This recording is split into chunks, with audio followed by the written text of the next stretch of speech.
Bueno, muy buenos días a todos. Muy buenos días a todos y sean bienvenidos a la reanudación de nuestro ciclo de conferencias de parte de la División de Educación Continua de CADE Digital, en donde estructuramos este ciclo de conferencias con la intención de, de promover, de promover el uso de la tomografía con BIM entre los profesionales de la odontología. Y cuando surgió la idea de esto fue básicamente porque consideramos que la tomografía con BIM viene a revolucionar de una manera total la práctica de la odontología, por lo menos en lo que al diagnóstico imagenológico se refiere, porque la tomografía nos ofrece vistas que antes no teníamos. Desde mi punto particular de vista, la tomografía con BIM viene a ser el equivalente del microscopio ese Hubble que lanzó la NASA hace varios años y que nos proporcionó vistas del universo que nunca imaginamos. Así comparo yo la tomografía con BIM en odontología. El día de hoy me da muchísimo gusto darle la bienvenida al doctor Mauricio González del Castillo Silva, de quien me voy a permitir leer su currículum. El doctor es egresado de la Facultad de Odontología de la Universidad de La Salle Bajío, aquí en León, y realizó sus estudios de posgrado en endodoncia en la Universidad Autónoma de Nuevo León. Es maestro fundador del posgrado de endodoncia de la Universidad de La Salle y es actualmente el coordinador de esta especialidad en la propia universidad. Fue socio fundador y expresidente del Colegio de Endodoncia del Estado de Guanajuato y presidente de la Asociación Dental de León. Asimismo, también fue presidente de la Asociación Mexicana de Endodoncia, Colegio de Especialistas en Endodoncia, del año 2007 al 2009.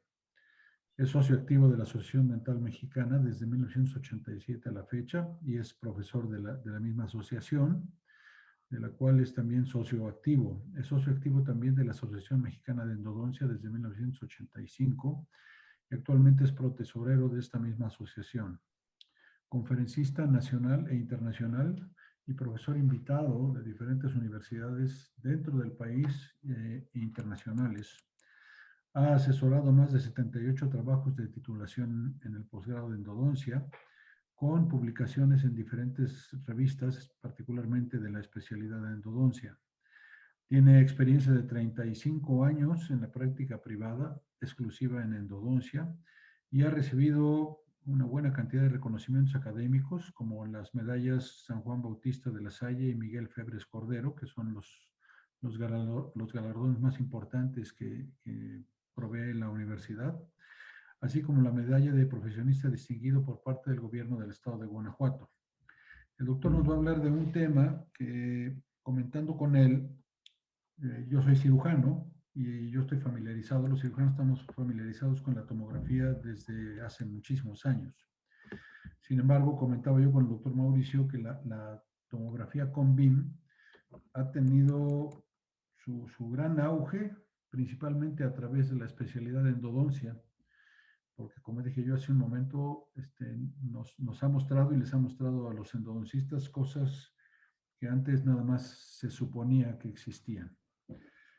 Doctor Mauricio, le cedo el micrófono y bienvenido a su casa. Estoy a sus órdenes. Muchas gracias, doctor Carvajal, muchas gracias. Pues para mí también es un honor estar presente aquí con este grupo de CADE Digital. Cuando el doctor Carvajal me hizo favor de hacer la invitación, pues yo encantado. Evidentemente no es un tema que yo domine al 100% desde el punto de vista con BIM, del técnico, pero sí podríamos decir, como lo está comentando, que dentro de lo que es la endodoncia, pues esto vino a revolucionar lo que normalmente nosotros hacemos. Realmente, alrededor de hace 10 años, así como en su momento fue el microscopio clínico, que como todos ustedes saben, hoy por hoy la endodoncia que se hace profesionalmente y en forma especializada, pues depende mucho de la utilización del microscopio clínico y de otros aditamentos que han ido cambiando totalmente a la especialidad.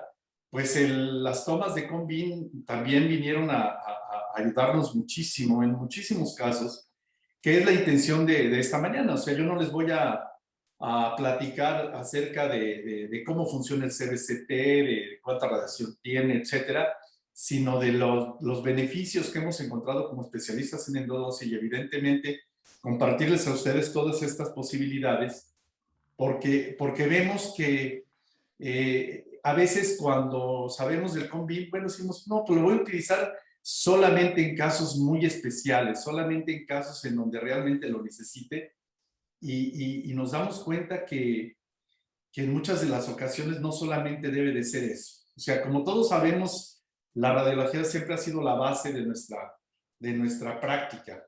Yo les comento mucho a mis alumnos que el diagnóstico es bien importante. No podemos dejar de seguir estudiando el diagnóstico que se basa como en la religión, ¿no? En las tres divinas personas. El diagnóstico depende de tres partes fundamentales, que son los datos subjetivos, que son aquellos que nos provee el paciente, los objetivos, lo que nosotros podemos desarrollar con nuestra actividad clínica, y evidentemente la radiología. Antes le llamábamos la radiología.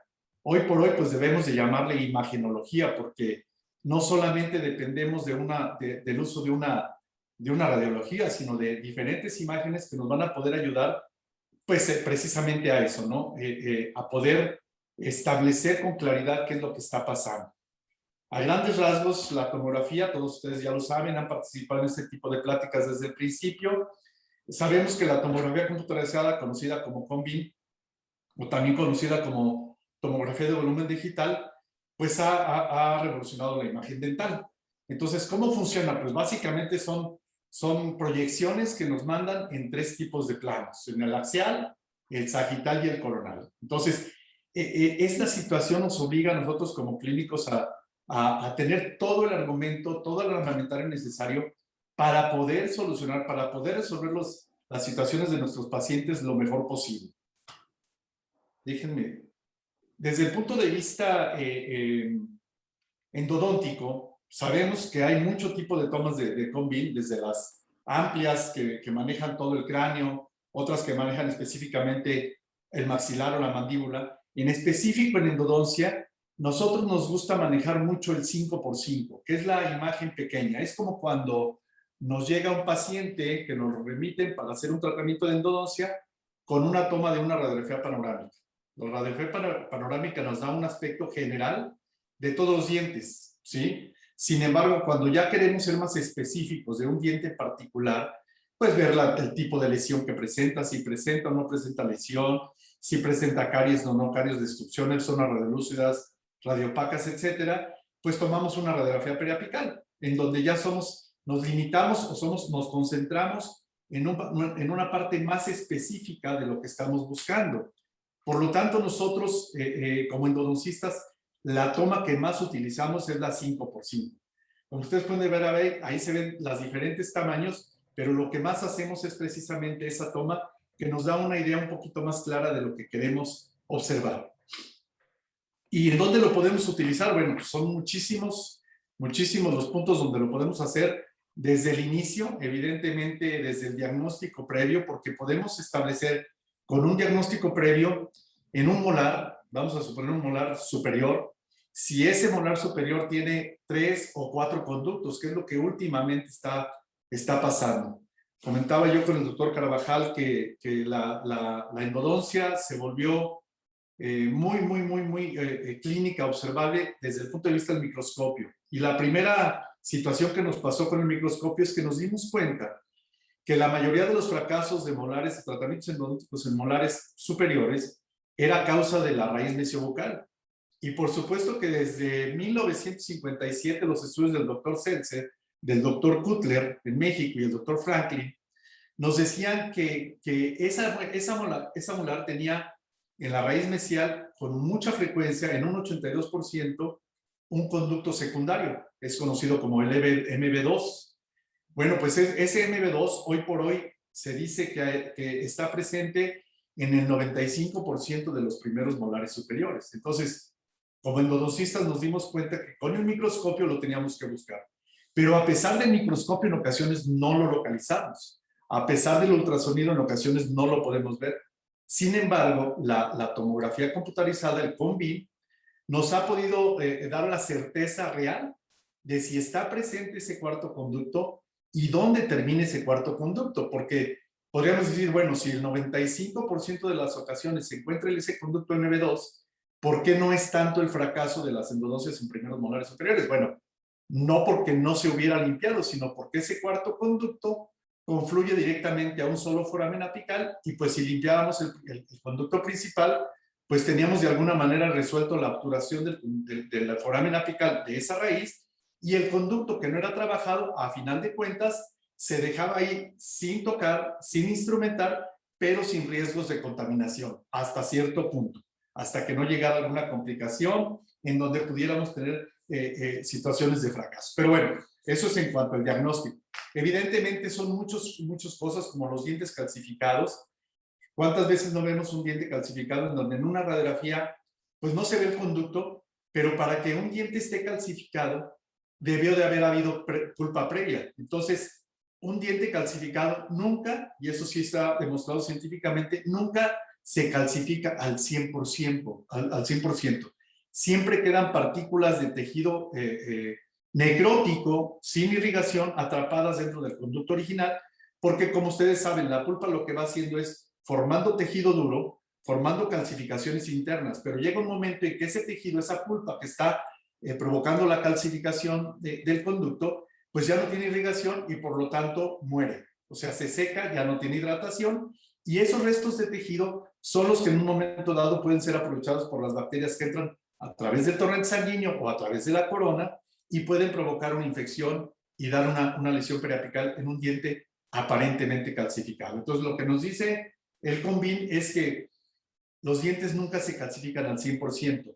Nos ayudan para saber si yo puedo acceder a través de la vía conservadora o si de plano tengo que hacer una cirugía para poder retropreparar y retrosellar ese conducto que yo no pude ver. Entonces, esos parámetros son los que nos van dando la pauta para saber por qué sí es bien importante tener una toma de CONVIN.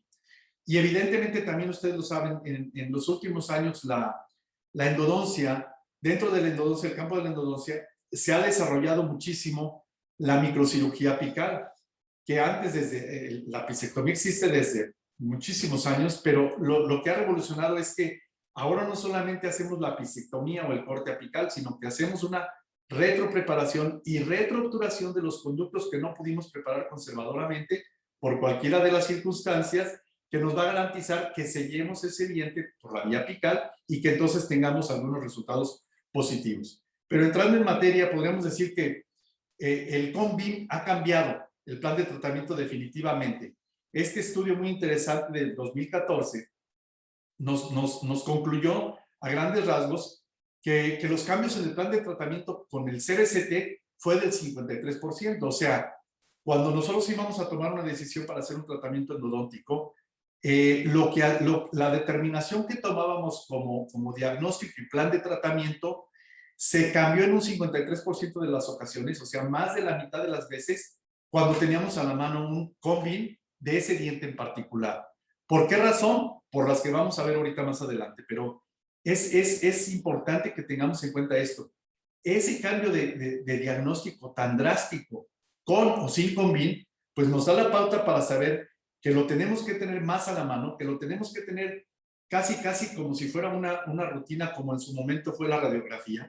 Ahora llega un paciente al consultorio y ¿qué es lo primero que hacemos? Oiga, doctor, me duele, tengo dolor en la parte inferior derecha. ¿Qué hacemos? Le tomamos una radiografía, cuando a veces la radiografía no nos va a dar la solución. Entonces, tenemos que seguir haciendo muy buen diagnóstico, tenemos que seguir siendo muy objetivos, tenemos que seguir interrogando perfectamente bien al paciente, tener el conocimiento y poder interpretar esa información que el paciente nos da, pero también tener a la mano la imagenología, tanto la radiología como las tomas de CBCT para poder establecer qué es lo que está pasando.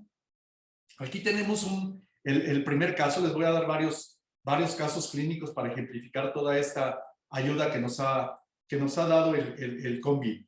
Es un caso de un primer molar mandibular que fue tratado previamente con endodoncia. Si ustedes lo ven radiográficamente, pues aparentemente la endodoncia se ve bien. podríamos pensar que hay algún tipo de manchita en la raíz mesial. Sin embargo, no se veía nada concluyente. Recuerden que el doctor Seltzer nos decía que para que radiográficamente veamos una lesión, tiene que estar destruida cuando menos el 35% de la cortical ósea para que se vea en una imagen radiográfica. Sin embargo, ahora con el CONVIM, pues no tenemos que estar inventando o creyendo que esta lesión está presente. Como se puede ver aquí, este paciente tenía una endodoncia recientemente terminada, tenía 2 meses con la restauración, todo aparentemente se veía bien, pero el paciente seguía con dolor a la masticación y de repente tuvo una agudización nocturna. Insisto, la endodosia se ve bien y dijimos, bueno, ¿qué vamos a hacer? Le mandamos a hacer una radiografía, un CONVIM, y podemos ver claramente en el CONVIM el tamaño de la lesión ya bien definida en la raíz mesial. Se puede apreciar perfectamente toda esa parte y en la vista sagital podemos ver un área grande de baja densidad alrededor de la raíz mesial. Estoy tratando de utilizar el señalador, pero bueno, en la imagen se puede, la imagen inferior, que no lo puedo dar con la flechita para poderle señalar. No me queda aquí mejor no funciona. no me funciona el señalador, pero bueno, déjenme ver. Con el mouse no quiere, fíjese. Es que tiene que haber un ajuste desde configuración para encontrarlo. Sí, ¿verdad? Porque si no, no me lo va a dar. A ver, ahí se ve, ¿no? Ya, creo. ¿Se ve en la pantalla la flechita? ¿O no se ve? En donde estoy señalando la lesión. Sí, ¿Sí se ve? Bueno, ahí se ve el tamaño de la lesión. Luego entonces, en el CONVIM del extremo inferior derecho, podemos observar el análisis que hicimos para poder establecer si la endodoncia ya estaba bien realizada, si no íbamos a poder lograr ningún tipo de corrección o de rectificación con un retratamiento, porque también esto es bien importante para tomar la decisión. Si yo veo que la endodoncia está bien hecha, ¿qué busco con un retratamiento? ¿Sí? O sea, ¿qué voy a mejorar a través de destruir esa corona, de quitar el poste, de repetir ese tratamiento para eliminar esta lesión que está presente? Entonces, la decisión hasta cierto punto, dijimos, bueno, vamos a hacer una cirugía. Sin embargo, como ustedes pueden ver en la imagen, la profundidad del quitar todo ese tejido, la cortical vestibular, destruir esa cortical vestibular para llegar hasta el extremo más posterior de la raíz, del conducto lingual de esa raíz mesial, era demasiado profunda. O sea, la vista nos dice que es una profundidad muy amplia, que incluso con una fresa quirúrgica de Lindemann no hubiéramos podido llegar a cortar efectivamente ese diente y pues no hubiéramos podido lograr una buena cirugía. O sea, hubiera sido la decisión de fracaso tras fracaso. Si yo decido hacer una cirugía en este diente y no tengo esa toma lateral del CONVIM,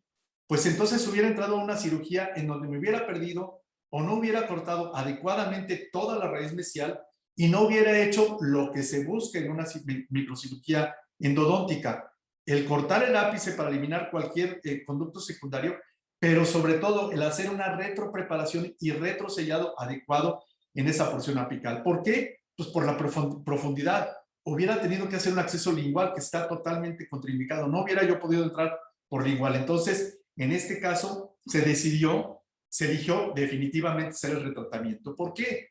Porque con el retratamiento íbamos a tratar de limpiar lo que quizá pudiera estar causando esa lesión, aunque sabíamos que el pronóstico disminuía considerablemente al hacer este tipo de retratamiento en un diente que aparentemente ya estaba bien tratado.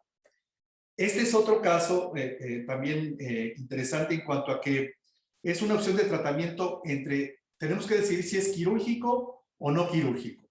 Es un lateral en donde vemos ahí S22, vemos una endodoncia con un tratamiento hasta cierto punto deficiente, o sea, una limpieza limitada, una lesión periapical persistente, pero ya en la radiografía podíamos ver una dilatación, una curvatura exagerada de la porción apical de ese conducto.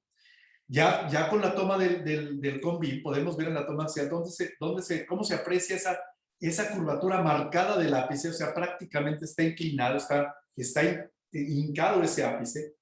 Y si yo me metiera a quitar esa corona, a quitar aparentemente traía un postecito, de hacer un retratamiento, qué tanta posibilidad yo tenía a través del conducto de poder lograr tomar esa curvatura.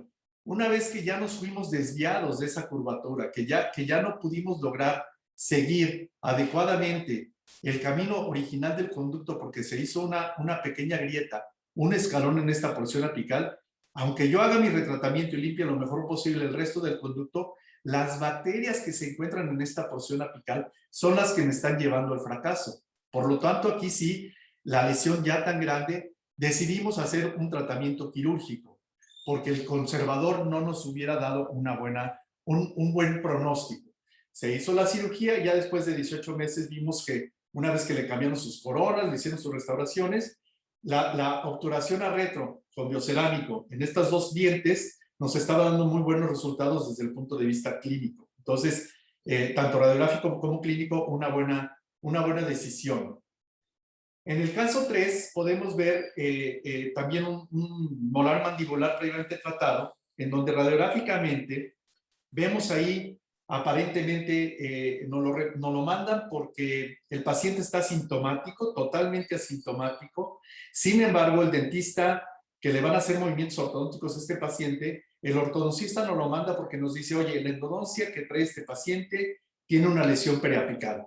Se aprecia en la radiografía una zona radiolúcida y pues eso no me gusta porque cuando yo empiece a mover esos dientes me ha pasado que activo ahí la situación de la resorción ósea y se puede activar esa lesión. Una lesión que está asintomática puede ser que se despierte con algún tipo de movimiento. Por lo tanto, nos lo envía para hacer un tratamiento. Cuando nosotros lo exploramos, en donde no había dolor ni a la percusión, a la palpación, a la presión, etcétera, decidimos mejor hacer una toma de CONVIN para saber realmente la lesión, qué tipo de lesión era, por qué estaba presente. Nosotros se la atribuíamos quizá a que como radiográficamente se ve una curvatura marcada de la raíz mesial, podríamos sospechar que la obturación del conducto mesiovestibular se había hecho un escalón y entonces la porción apical estaba causando la lesión. Sin embargo, lo que nos dimos cuenta con la tomografía, en donde ustedes la pueden apreciar aquí muy claramente, es que esa zona radiolúcida que la veíamos en la radiografía correspondía a una doble salida o doble aparición del mentoniano, que es muy común que suceda. O sea, esos casos son hasta cierto punto raros, pero puede haber una situación en donde nos pueden mostrar una anatomía inusual del agujero mental, con dos salidas. O sea, el agujero mentoniano tenía dos salidas y lo pudimos detectar a través del CONVIN. O sea que la conclusión es que este diente realmente no requería de un retratamiento, no requería ni siquiera de una cirugía periapical. Lo que se veía en la radiografía lo confirmamos en la tomografía como una situación aberrante anatómica del agujero mentoniano, con dos salidas y que nos estaba dando una imagen que aparentemente pudiéramos pensar que era una patología. Y no era una patología, era una situación totalmente anatómica normal que nos llevó a concluir que ese diente no requería de tratamiento. Entonces, como ven, son tres casos muy simples, pero muy diferentes, en donde podemos nosotros, con la ayuda del CONVIN, establecer muy claramente el diagnóstico y el pronóstico y el plan de tratamiento, definitivamente cambiarlo. Este otro caso algo muy similar, pero aquí sí había una lesión, aquí sí había sintomatología, había dolor en este premolar, estaba el tratamiento endodóntico, un poste de fibra de vidrio, una corona bien realizada, en donde estábamos viendo que el diente fue restaurado perfectamente bien. Sin embargo, las imágenes del CBCT nos mostraban una lesión asociada con el diente y una proximidad muy cercana al agujero mental.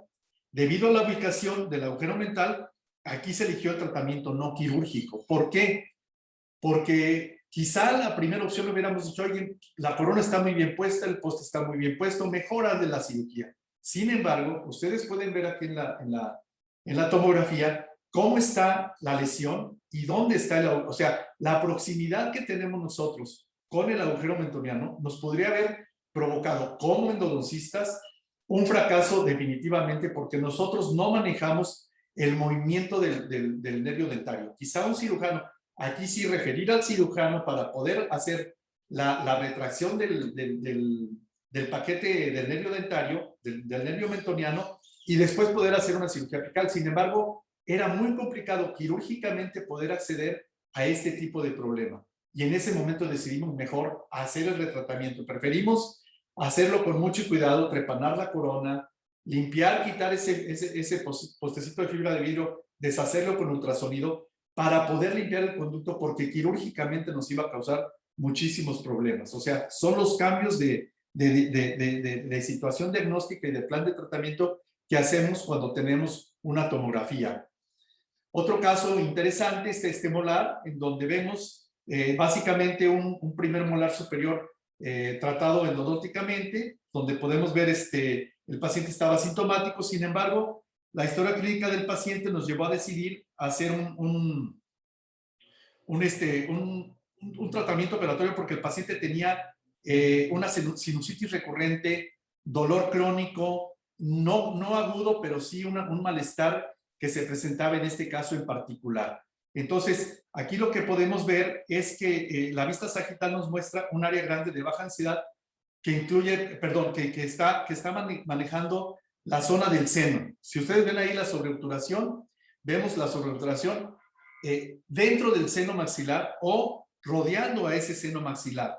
Entonces, el paciente se trató primero, se manejó quirúrgicamente, porque desgraciadamente aquí veíamos una perforación en el seno. O sea, vimos cómo estaba perforada esta situación y estaba un conducto MB2 no tratado. Aquí podemos ver cómo tenemos el conducto principal con la sobreobturación que estaba provocando una irritación en el seno, pero no estaba tratado el conducto, el MB2.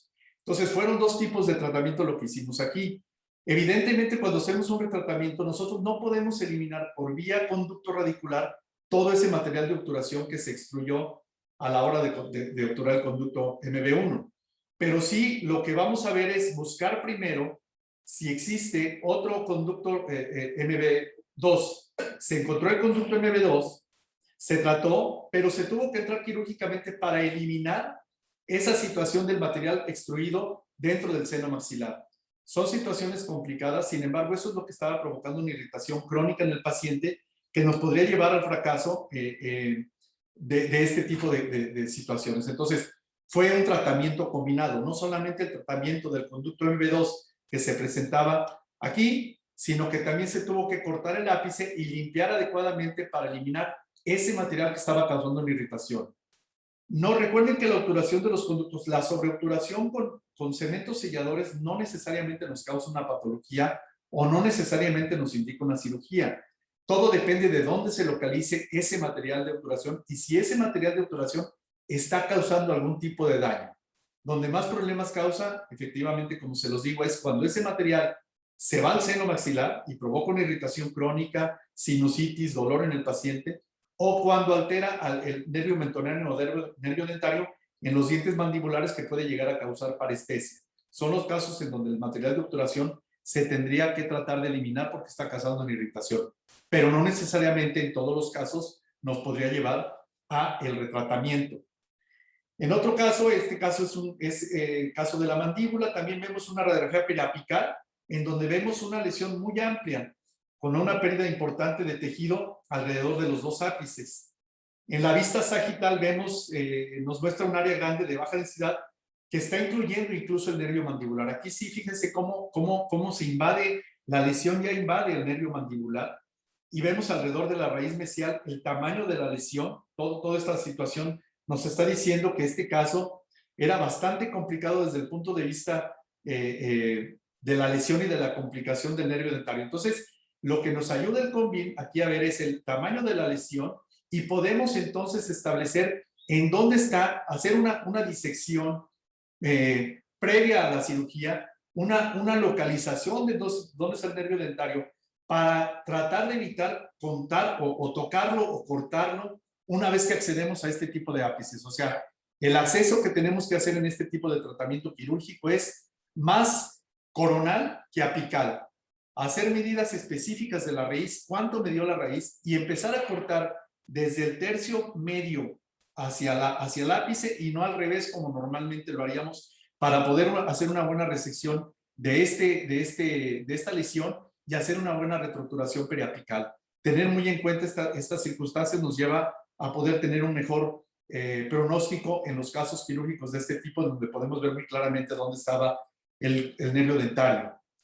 Este es otro caso igual del nervio mentoniano, en donde tenemos una radiografía donde tenemos la endodoncia previa, tenemos el tratamiento del premolar 34, el diente se trató y se restauró con una corona y un poste bien ajustados.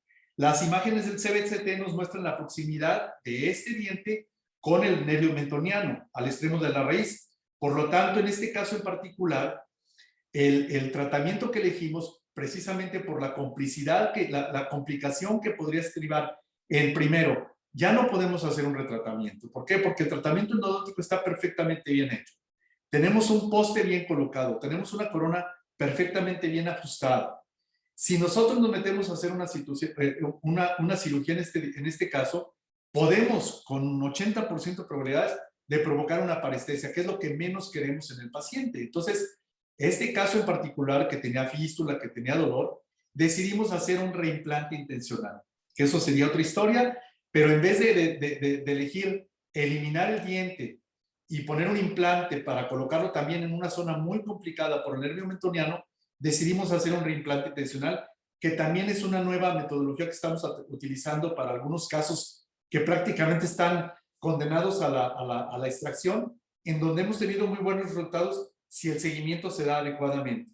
Se extrae este diente y se reimplanta, se limpia la porción apical, se hace la reestructuración lo más rápido posible y se recoloca el diente en su alveolo, y hemos tenido casos del 75 hasta el 80% de éxito cuando hacemos este tipo de tratamiento. Pero insisto, son versiones en donde el combi nos ayudó a poder establecer claramente qué tenemos que hacer y qué no vamos a hacer en este tipo de casos. O sea, la tomografía nos dio la idea de hacer este tipo de tratamiento. Fíjense cómo en la tomografía podemos ver que prácticamente la lesión ya está tocando al nervio mentoniano, y entonces se extrae este diente, se corta, se limpia y se vuelve a colocar, como se puede apreciar aquí en la radiografía, en donde después de un tiempo, pues el diente se mantenía afortunadamente en boca y funcionando como nosotros esperábamos que pudiera llegar a funcionar. Este otro caso es una evaluación general de la anatomía de los dientes, en donde muchas veces también no encontramos algún tipo de solución. En este 37 vemos que intentamos hacer el tratamiento de conductos radiculares, era un diente muy calcificado, aparentemente los conductos estaban ahí, pero no estaban en la porción coronaria. Si vemos el acceso, nosotros hicimos el acceso lo más profundo posible para no causar más daño, más destrucción, porque ya no teníamos visibilidad ni siquiera con el microscopio a través de la corona, pues decidimos también hacer el reimplante intencional. ¿Por qué? Porque no veíamos los conductos, y como ustedes pueden ver, no solamente era un conducto, eran 3 conductos. Entonces, si hubiéramos encontrado uno, a lo mejor lo limpiamos, pero la lesión hubiera persistido porque las bacterias viven dentro de los conductos radiculares. Las lesiones periapicales se mantienen porque la contaminación viene de los conductos radiculares. Por lo tanto, nosotros intentamos hacer lo mejor posible a través del conducto radicular, pero cuando no lo podemos hacer, tenemos esta otra alternativa. La gran ventaja en este tipo de casos es que el molar estaba fusionado. La dilaceración, nos decía, también nos va a llevar al fracaso. Se extrajo este diente, se hizo la apicectomía, la retropreparación con biocerámico, lo sellado con biocerámico, y la reimplantación del caso, como se puede ver en la radiografía C. Y este caso puede llegar a funcionar perfectamente bien, sin ningún problema, por muchos años, manteniendo en el diente al paciente dentro del, al diente en la boca del paciente sin ningún problema. El caso 9 podemos ver un molar inferior con raíz distal extra, conocido como el radix entomolaris. O sea, vemos una endodoncia hasta cierto punto pobre, deficiente, pero trabajada en los 4 conductos. Tenemos el radix entomolaris, como les comentaba, que es esta raíz extra, que depende de la raíz distal, en donde es muy complicado volver a hacer un retratamiento por todo lo que les estaba comentando. Ya está obturado, está sellado con ionómero de vidrio. Tener que limpiar todo esto para poder desobturar era complicado. Entonces, mandamos a hacer un combi, y podemos ver que efectivamente la lesión, en esta situación en particular, la lesión estaba circunscrita o supeditada exclusivamente a esa raíz extradistal, al radix entomolaris, como lo podemos ver aquí. Entonces podemos medir nosotros qué tanta profundidad tiene ese radix entomolaris para poder entrar y poder acceder a una cirugía. La profundidad, cuando no es mayor de 10 milímetros, nosotros podemos hacer una cirugía hasta cierto punto exitosa. Cuando es mayor de 10 milímetros, desde la cortical vestibular hasta la más profunda de la lesión, ya vemos que el pronóstico puede ser un poquito más reservado. Por lo tanto, en este caso en particular, veíamos que sí podríamos hacer un tipo de cirugía que nos podría llevar a tener un éxito. Se decidió hacer esa cirugía, se hizo el corte de una vez de los otros raíces para hacer la retropreparación en todos ellos. Porque no podíamos aquí sí arriesgar a que la lesión, a pesar de que la tomografía nos decía que estaba circunscrita exclusivamente a la raíz extra, en este caso que ya tenemos apertura y que tenemos los ápices visibles, con el microscopio podemos hacer una retropreparación y una retroobturación que nos podría garantizar mayor éxito a largo plazo, y no solamente la raíz que estaba extra, que estaba causando la lesión. En este otro caso, el caso número 10, tenemos un primer molar superior en donde había evidentemente sintomatología, dolor, periodontitis, inflamación. Veíamos una endodoncia bien, una corona bien colocada, bastante bien realizada, un poste bien colocado, sin embargo una lesión muy amplia. De primera intención pensamos que la lesión era ocasionada exclusivamente por esa fractura de instrumento que se veía en la raíz mesiana. Aquí tenemos un instrumento roto. Entonces dijimos, bueno, vamos a hacer la cirugía apical, vamos a cortar el ápice de la raíz mesiobucal, hacemos el sellado, buscamos el MB2 y hacemos la retroobturación y retrosellado. Sin embargo, lo que podemos apreciar en el CONVIM es que la lesión no estaba solamente supeditada a la raíz mesiobucal. Aquí podemos ver muy claramente cómo esta lesión se iba hasta la furca, por la parte interna. O sea, sí efectivamente empezaba en la raíz mesial, pero la lesión se prolongaba todavía más allá. O sea, estaba hasta la zona de la furcación. Y como podemos ver en esta imagen de la tomografía, la raíz palatina presentaba un desgaste a la hora de la instrumentación, un desgaste que provocó una perforación de la raíz palatina que nos estaba llevando al fracaso. Entonces, si yo con la radiografía anterior hubiera decidido hacer una cirugía periapical y hubiera limpiado lo mejor posible la raíz mesiobucal, esto me hubiera llevado al fracaso, porque la causa no era exclusivamente ese instrumento separado que estaba causando una lesión. Definitivamente el problema era una perforación en la furca y un desgaste excesivo de la pared interna de la raíz palatina, lo que definitivamente nos llevó a tomar la decisión de extracción. Esto no iba a funcionar porque era muy complicado poder sellar esa raíz palatina que ya estaba perforada previamente para poder lograr un éxito adecuado. Aquí podemos ver exactamente con las vistas axiales cómo la lesión estaba totalmente en la zona intermedia de las tres raíces. La raíz mesiobucal, que empezaba la lesión, la raíz palatina en donde estaba la perforación, y todo el tamaño de la lesión que nos estaba diciendo que esto no iba a funcionar ni siquiera con una cirugía conservadora, porque todo esto estaba causado por este pequeño poste o este desgaste que se hizo internamente de la raíz palatina. Se decidió hacer la extracción sin necesidad de someter al paciente a una cirugía que definitivamente nos iba a llevar al fracaso. Este otro caso es igual, un primer molar superior, en donde estaba tratado previamente y había una afectación de la furca. Aquí sí veíamos radiográficamente que el problema estaba en la porción de la furcación. Entonces, tomamos un CONVIM y vemos que había tanto una lesión periapical en esta porción como una lesión de la furcación. Aquí hubo una perforación buscando este conducto, como se puede apreciar en la tomografía. Aquí está, se trató de sellar en el momento de la perforación, se trató de sellar esta perforación, pero seguía ahí presente. Entonces lo que hicimos fue entrar a través de la corona, hacer una limpieza de esa zona de la furcación, sellar perfectamente bien la perforación, y se hizo retratamiento exclusivamente de la raíz mesial que no había sido tratada previamente por la perforación. O sea, aquí está, fíjense cómo vemos aquí el conducto. El MB1 estaba causando, aparentemente bien tratado, con una lesión periapical. Cuando entramos nosotros por la vía coronaria, encontramos el MB2, en donde fue tratado el MB2, que estaba causando la lesión periapical y el sellado de la perforación. Este caso se le dio seguimiento y no hubo necesidad de hacerle un tratamiento quirúrgico. Fue exclusivamente un tratamiento conservador, sellando la perforación y tratando el conducto MB2 que nos estaba causando una lesión crónica en este tipo de casos. Después tenemos este caso en donde vemos un diente, un anterior, en donde había una resorción. En la radiografía periapical vemos cómo está la resorción presente, vemos cómo está la destrucción, en donde nos lo mandan para endodoncia. Aquí este caso estaba asintomático, el paciente tenía antecedentes de trauma y bueno, nos lo mandan evidentemente para hacer el tratamiento endodóntico. Si yo nada más tuviera la radiografía y no le hubiera tomado el CONVIN, no hubiera visto la gravedad de la resorción. Vean el tamaño o la profundidad de la resorción.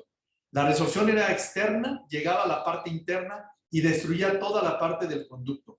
Vean toda la pared que estaba destruida en estas dos imágenes laterales, donde vemos cómo el diente prácticamente estaba socavado, no solamente dentro del conducto radicular, sino alrededor, por la parte interna del diente. Entonces, definitivamente, esto nos hubiera llevado al fracaso y no hubiera funcionado ese caso adecuadamente, porque pues, evidentemente hubiéramos entrado y lo que hubiéramos encontrado era una gran cantidad de tejido reabsorbido sangrado que ni siquiera con un biocerámico hubiéramos podido sellar y nos hubiera funcionado adecuadamente.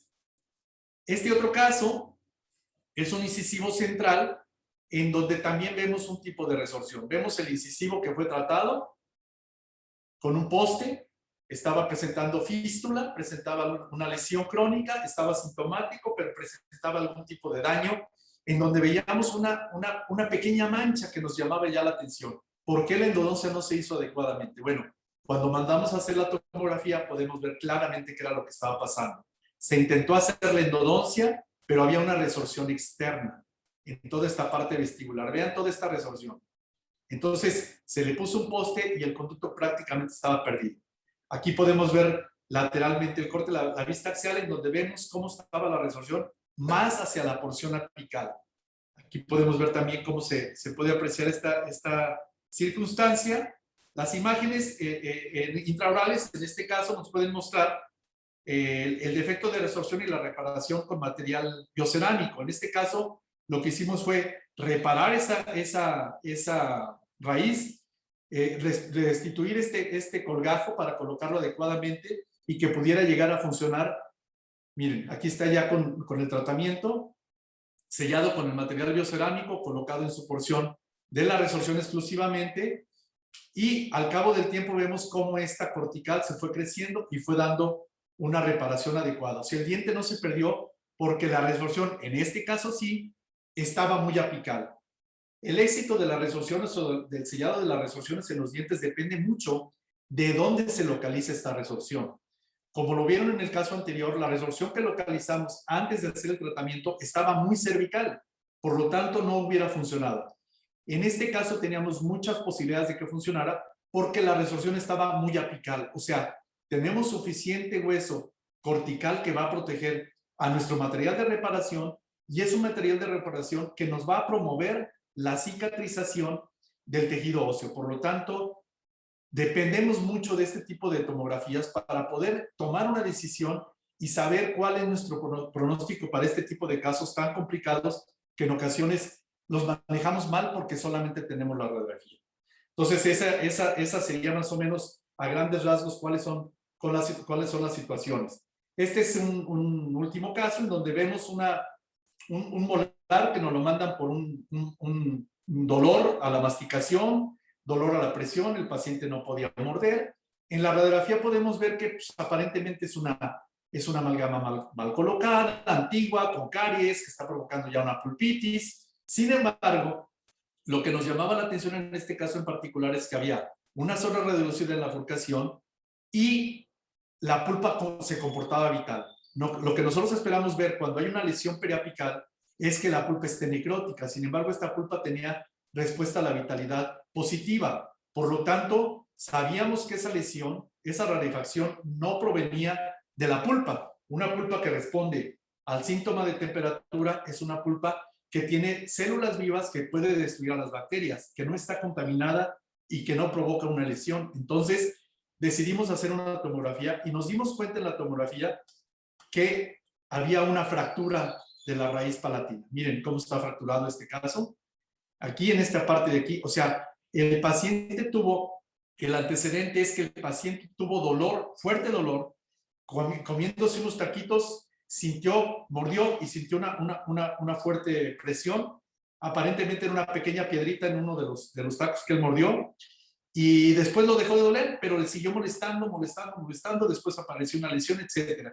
Aquí el problema fue que la raíz estaba fracturada en la porción palatina. O sea, como podemos ver aquí, esta raíz palatina estaba fracturada. Aquí está la fractura. Miren cómo se ve claramente en la vista axial, cómo la raíz palatina se había fracturado. Por lo tanto, toda esta lesión provenía de esta circunstancia. El diente definitivamente se fue a extracción, pero fue un diagnóstico confirmado con la toma del Convin. Aquí tenemos otro caso, un diente anterior, en donde el paciente nos refiere que tuvo un golpe, se fracturó el diente, se cayó en una alberca, nos lo mandan para hacer la endodoncia, lo habían ferulizado, lo tuvieron ferulizado adecuadamente un mes.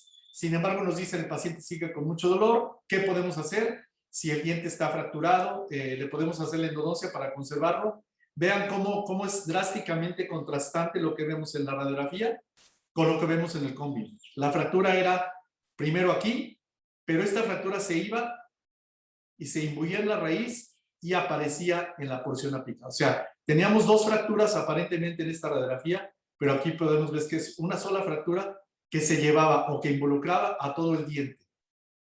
Vean toda esta fractura, aquí se ve todavía mejor en esta toma lateral, en donde este diente pues definitivamente no iba a funcionar, se tuvo que extraer.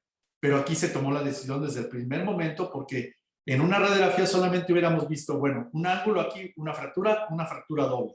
Era la misma fractura que estaba provocando una circunstancia de fracaso total para el diente, para el tratamiento conservador de ese diente. Ese diente se tuvo que extraer. Con esto concluyo. Creo que me fui un poquito muy rápido, pero pues la idea era más o menos hacerlo dentro de una hora.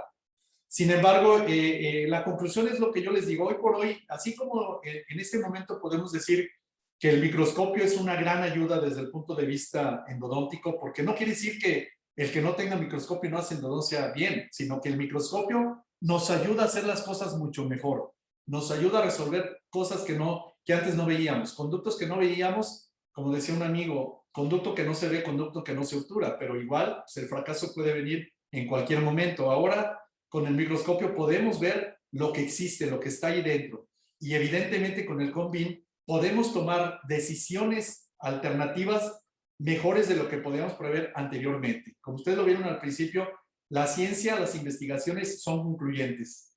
Con el Convin, el endodoncista cambia su diagnóstico, su pronóstico y su plan de tratamiento en un 53% de los casos. Sin el Convin, seguiríamos haciendo muchos casos en donde el fracaso estaba condenado o el fracaso nos hubiera podido llegar tarde o temprano. Por lo tanto, nosotros ahora lo que hacemos es que en casos en donde el diagnóstico no lo tenemos tan claro, tan definido, hacemos un Convin de rutina. En la universidad tenemos afortunadamente ya el Convin, entonces podemos utilizar ese argumento y evidentemente para las lesiones periapicales también, darle seguimiento y ver realmente cuándo nosotros como endodoncistas podemos hacer una cirugía y como endodoncistas esa cirugía la tenemos que remitir al especialista que sería el cirujano porque nosotros no tenemos la habilidad para resolver muchos casos que en nuestras manos no funcionarían. Entonces, el Convin nos está dando otra pauta para saber los diagnósticos.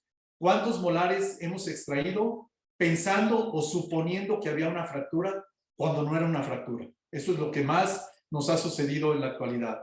Antes decíamos, no, pues la sonda se fue muy profunda, 7 milímetros en distal, ese diente va a extracción. Ahora, antes de tomar esa decisión, mandamos a hacer un CBCT de ese diente en particular, 5x5, para poderlo analizar y confirmar o descartar una fractura y no exponer una extracción cuando no era necesaria la extracción.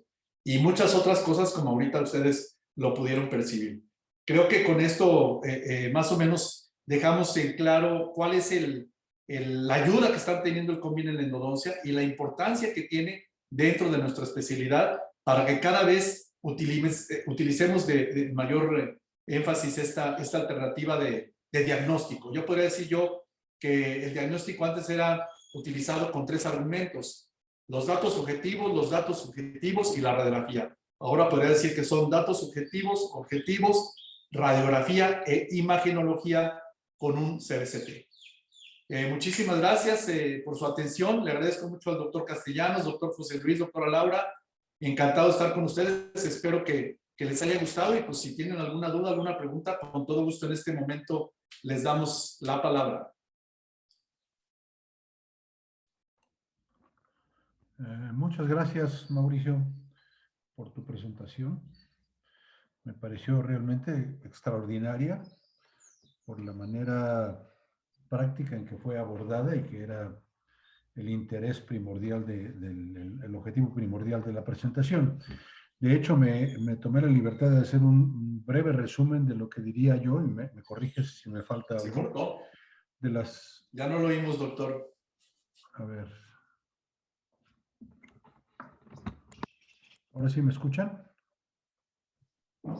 Se está congelando la imagen un poquito. Está congelada. Ok, caray. ¿Sí me escuchan? Sí. Ok. Decía yo que me iba a tomar la libertad de hacer un breve resumen en lo que empiezan a llegar las preguntas sobre lo que sería la parte medular de la presentación y las aplicaciones de la tomografía en endodoncia, que serían lesiones periapicales, que sabemos que radiológicamente no son diagnosticables mientras no haya un 30% por lo menos de destrucción ósea que no involucre las corticales, cosa que con la tomografía les puedes realizar esos diagnósticos con mucha menor destrucción ósea, es decir, de una manera más oportuna. Variantes anatómicas particularmente relacionadas con el agujero mentoniano, que se pueden presentar como lesiones periapicales que en realidad no lo son. El descubrimiento del famoso conducto MB2 en el primer molar superior, lesiones de Furca en los molares superiores, el diagnóstico de la reabsorción radicular externa, las fracturas radiculares no diagnosticables por medios de radiografías convencionales o erróneamente diagnosticables por medio de radiografía convencional. Para mí esos son los puntos cruciales que puede captar como las aplicaciones más importantes de la tomografía, que me llevan a la conclusión importante. Muchos dientes que hace 10 o 15 años hubieran sido extraídos actualmente son rescatables. Creo que ese es básicamente, para mí, el punto importante de la aplicación de la tomografía. En el chat tengo un par de preguntas que dice que con qué frecuencia se está haciendo uso de la tomografía con BIM en endodoncia.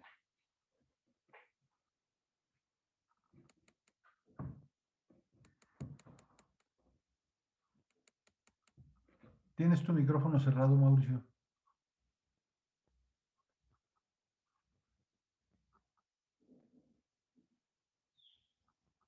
¿Me escuchas, Mauricio? Tu micrófono está cerrado.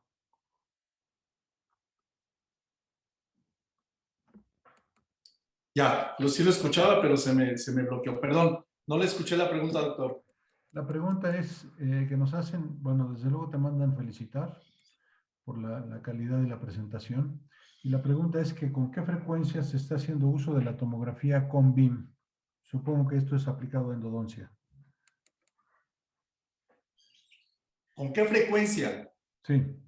Prácticamente, bueno, mire, incluso hay investigadores que nos dicen que deberíamos nosotros como endodoncistas de rutina tomar una radiografía, una tomografía en todos los casos, como una radiografía inicial, tomar un con-BIM inicial.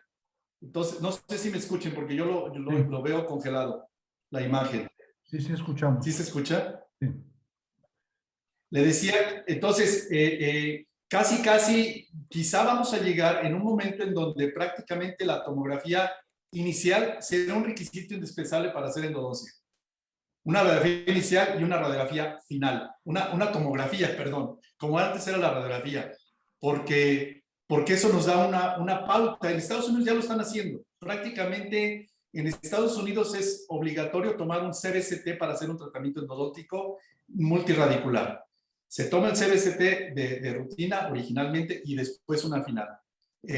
A lo mejor se oye un poquito drástico, pero yo ya lo estoy haciendo no en mi consulta, porque en mi consulta, evidentemente, como no tengo el equipo, lo tengo que mandar. Son casos, quizá yo de una semana puedo decir que son 3 o 4 casos que mando tomar Convin en una semana. En la universidad, evidentemente, también cada vez tomamos más Convin, prácticamente mínimo de 4 a 5 diarios, pero les digo, en Estados Unidos ya es un requisito. Ahora, en el caso, por ejemplo, del doctor Alejandro James, en donde estoy haciendo la endodoncia en su clínica, él tiene el equipo y ya la tomografía está incluida en el tratamiento endodóntico. O sea, el tratamiento endodóntico incluye la tomografía inicial. ¿Para qué? Para poder ver y saber en qué condiciones está ese diente en particular que vamos a tratar. Ok, muchas gracias. Me parece el comentario. Yo no le escucho, doctor. Se queda congelada su imagen. No sé si los demás me escuchen. ¿Sí me escuchan todos? Ahí sí, pero su imagen está congelada. Doctor, yo te escucho. Sí, te escuchamos. Ok, perfecto. Mi comentario iba en el sentido de que hace algunas semanas tuvimos una presentación del doctor Castellano sobre las aplicaciones de la tomografía en periodoncia. Y yo comentaba que finalmente la tomografía iba a terminar sustituyendo a la serie radiográfica periapical, por lo menos en la parte de diagnóstico de periodoncia, ¿sí? Por la calidad de las imágenes y porque las imágenes tomográficas te muestran cosas que no ves en las imágenes radiográficas. Creo que a final de cuentas, como dices tú, se va a terminar imponiendo la obligatoriedad, no solo legal, sino clínica, o al revés, clínica y legal, de la tomografía en los tratamientos endodónticos multirradiculares.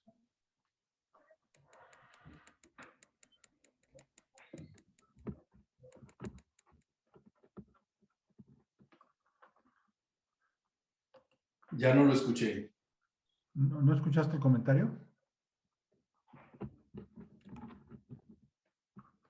No sé si los demás me pudieron escuchar. No sé si sea mi equipo, doctora Laura.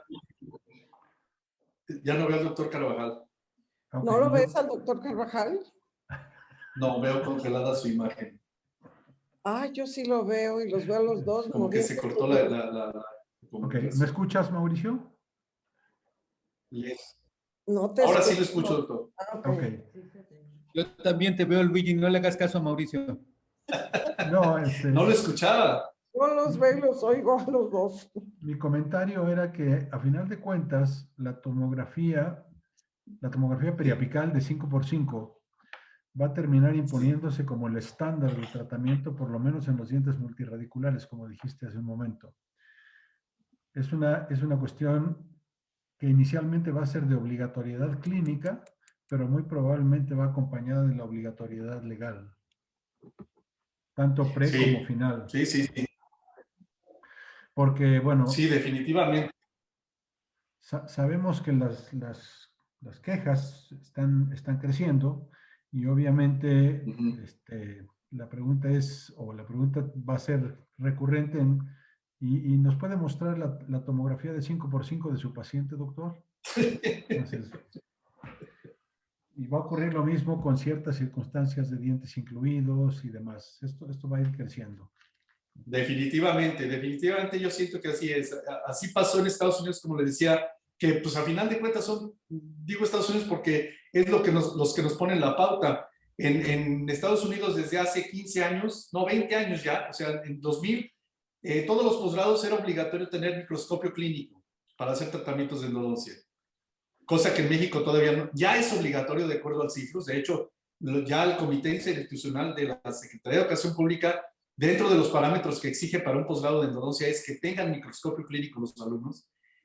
No está todavía la tomografía, sin embargo, a final de cuentas no tardan en hacerlo porque ya en todas las conferencias, ya en todas las situaciones, ya en Estados Unidos específicamente, como sí le decía, está establecido que para hacer un tratamiento endodóntico multiradicular o de especialista, deben de tener el CONBIN mínimo del 5%, 5x5 del diente que se va a tratar.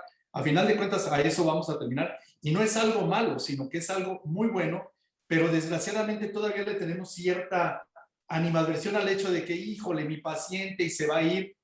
Yo me acuerdo hace 40 años, pues el dentista que no tenía radiografías se lo mandaba al vecino para que le tomara una radiografía. Y ahorita está pasando eso. Y va a llegar un momento en que todos tengamos la necesidad de tener un aparato para la toma de CBCT. Muy bien. No hay más preguntas, pero no sé si alguno de los presentes quiere hacer algún comentario. Hay manitas alzadas, Luis, de Felipe Pérez y mías. No, es que lo que pasa es que no sé dónde están las manitas. Ahí arriba. Entonces, Y arriba. Tiempo.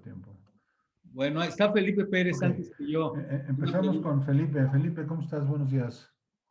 Te cedo la palabra. Tiene apagado su micrófono. ¿Cómo le hacemos? A Ahí ver. está. ¿Me escuchan? Sí. Sí, ya. Sí, Hola, buenos días, Mauricio. Felicidades por tu presentación. gracias, Felipe. Me llamó la atención verte porque no sabía exactamente el enfoque a tu área y me pareció muy interesante todos los casos que pasaste, específicamente para qué sirve, ¿no? Tengo la idea, no sé si sea equivocada actualmente, de que muchos de los dientes endodonciados, se puede llamar así, tenían o tienen todavía un pronóstico quizá Ya no lo reservado, escuché, ¿lo escucharon ustedes? Yo sí. Sí, Yo sí se escucho. quizá reservado a corto, mediano o Híjole, largo plazo. ¿Sí se escucha? perdón. A ver, otra vez, Felipe, nada más lo último. Sí, que tengo yo la idea de que los dientes No te escucho, Felipe. no sé qué Estos hacer. mendigos. A ¿no? ver, si Yo quieres, sí lo ¿sabes qué, oigo, Felipe? yo sí lo oigo. Haz tu pregunta y yo Perdón. intento. ¿No la puedes escribir? En la parte de abajo de la pantalla hay un chat. A lo mejor Pero es puedes que es muy escribir. larga. A ver otra vez. Más que pregunta, era un comentario, por eso no quería escribirla. Ok. Pero se la digo a usted y usted se la dice a él. Ok. Ya te oigo. ¿Sí? ¿Digo? Sí, adelante. Entonces, tenía yo la idea de que los dientes endodonciados, por llamarles así, pues tenían cierto pronóstico a veces de a corto, mediano y largo plazo que siempre terminaban en extracción.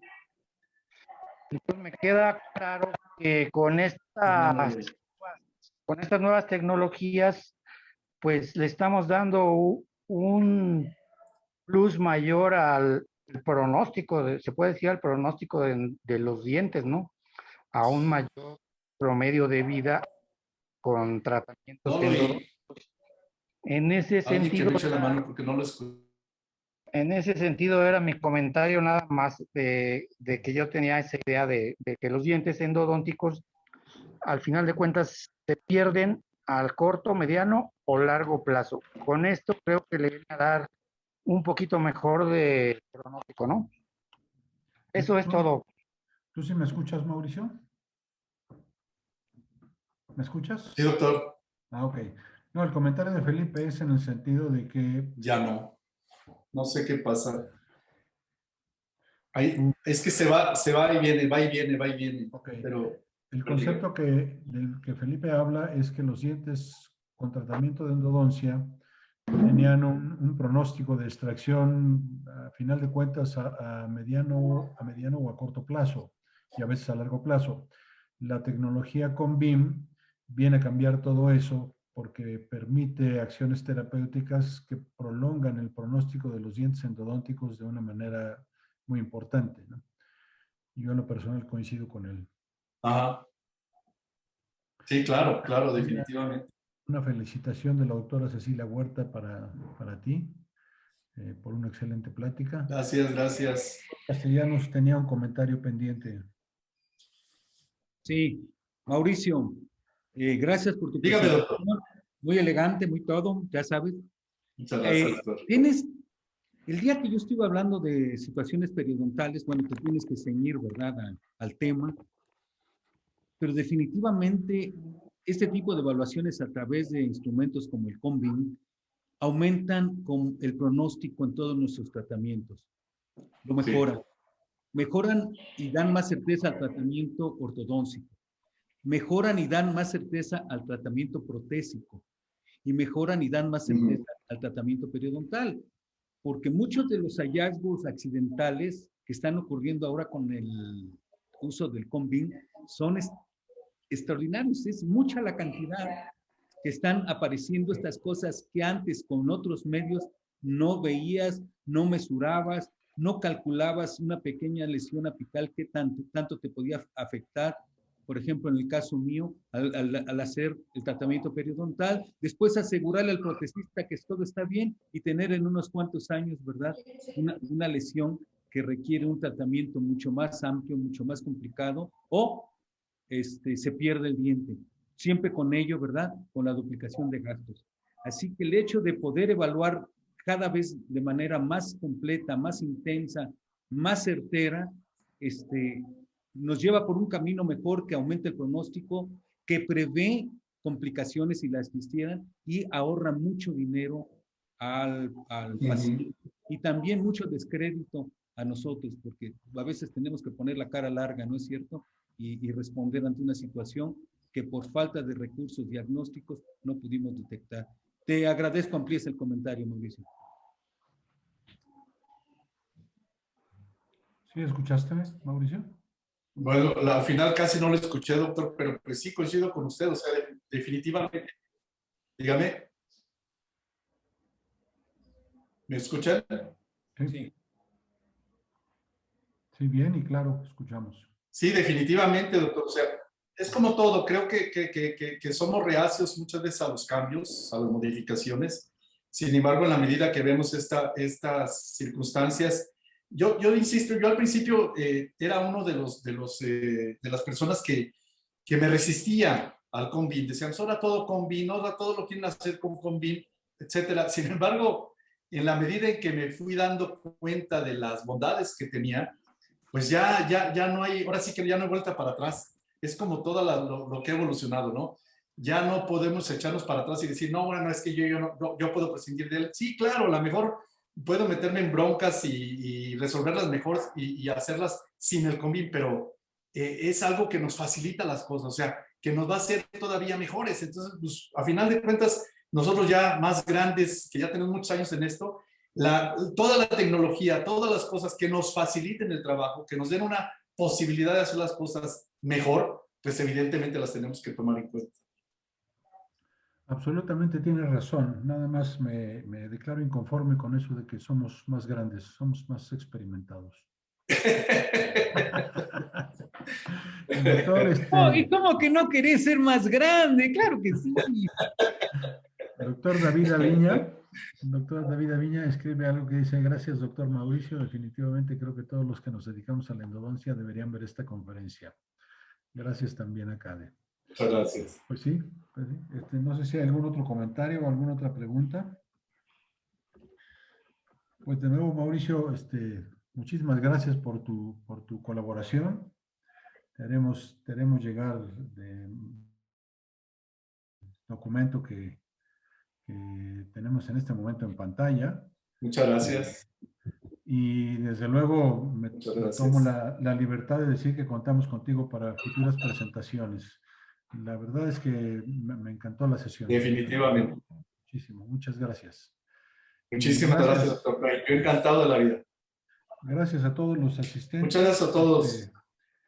Los esperamos para nuestra siguiente sesión, que si mal no recuerdo, es la que tiene que ver con la aplicación de la tomografía, no sé si en ortodoncia o en pediatría, en alguna de las dos. Muchísimas gracias a todos. Gracias, buenas tardes, bye.